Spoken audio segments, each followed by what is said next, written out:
Hello, my name is Jennifer and I'm glad that you can join me. I'm going to be sharing with you about a Christmas song called I Wonder as I Wander. I'm going to read from a book called Stories Behind the Best Loved Songs of Christmas by Ace Collins, and it's available at zondervan.com. There's a link in the description box. Chapter 14, I Wonder as I Wander. The discovery of this Christmas folk song fits well with the ballad's title. For years, John Jacob Niles wandered around the Appalachian Mountains in search of the origins of songs. A composer and singer, Niles was born in Louisville, Kentucky on April 28, 1892. Inspired by an old black field worker who sang spirituals learned in his youth, at 25, Niles penned his first folk song, Go Away From My Window.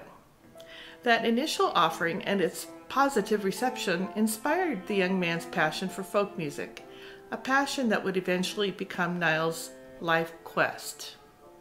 The real world kept Niles from that quest for some time. To make ends meet, John worked for an adding machine company, then served as a pilot during World War I. It was during his days in Europe that he first put together an impressive catalog of American folk songs.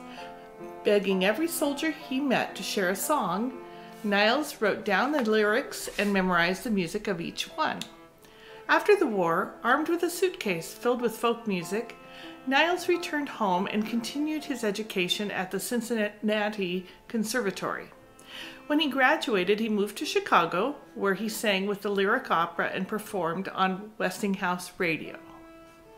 In 1925, Niles moved to New York, where he not only sang on radio and stage, but also began to publish music collections of both his original songs and the folk songs he had gathered during the war.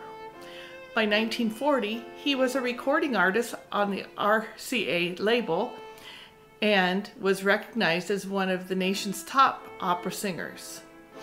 His two most successful original works were Black is the Color of My True Love's Hair and Jesus, Jesus, Rest Your Head. Money and fame had made Niles the toast of New York, yet even as he received standing ovations for singing the best in classical music in front of crowds, dressed in the finest clothing, backstage the man sang folk ditties. There was something about simple American music that just wouldn't leave him alone. Deciding he was more historian than performer, Niles moved home to Kentucky.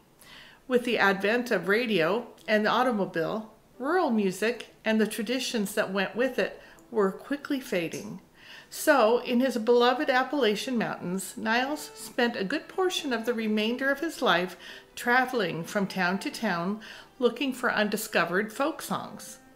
The library of work he uncovered is one of the most important in music history. One song in particular would become a monument to Niles' years of hard work and a testament to the power of inspired creativity. On a cold December day in North Carolina, Niles observed people from a poor community going about their daily lives. From his own experience, Niles knew that just a few hundred miles away in New York, people crowded the gaily decorated city streets.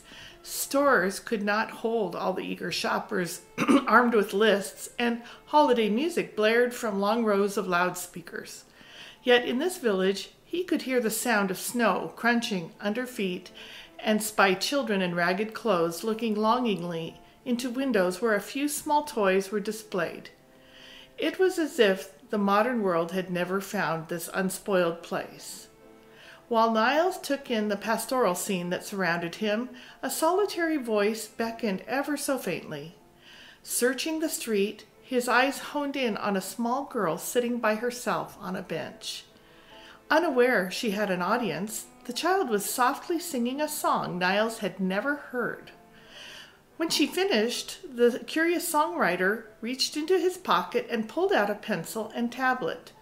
Approaching the little girl, he introduced himself, sat down, and then asked about the song.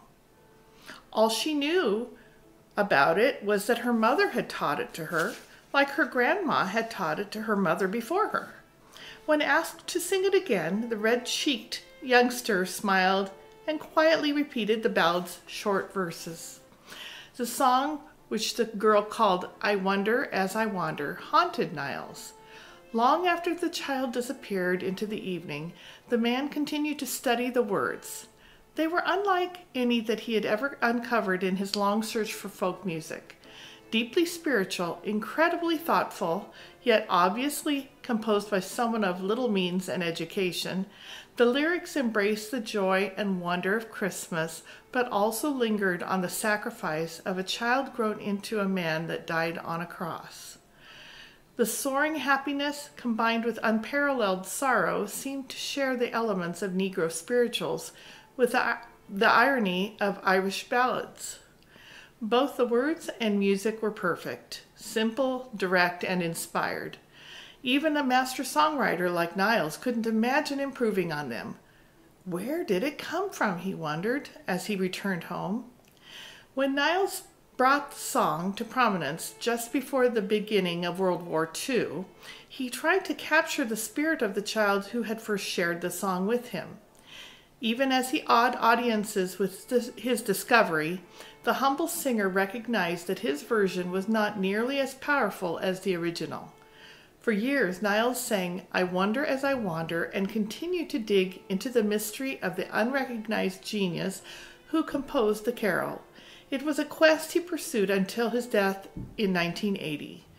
Yet he could never trace the song back farther than the girl in North Carolina, a child he never found again. It was as if the little one had been an angel sent to deliver a message that embraced the wonder of the Savior's birth and sacrifice.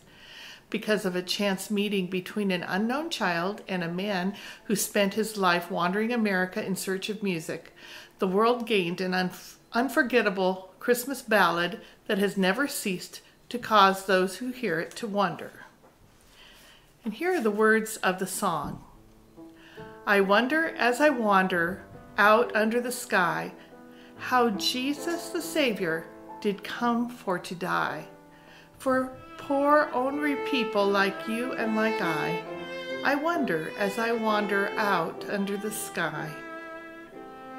When Mary birthed Jesus, 'twas in a cow stall, with wise men and farmers and shepherds and all. But high from God's heaven a star's light did fall, and the promise of ages it then did recall. If Jesus had wanted for any wee thing, a star in the sky or a bird on the wing, or all of God's angels in heaven for to sing, he surely could have it, 'cause he was the king. So thank you for joining me for the story about I Wonder as I Wander. I hope you enjoy the song. You can listen to it on my channel as well. Thank you.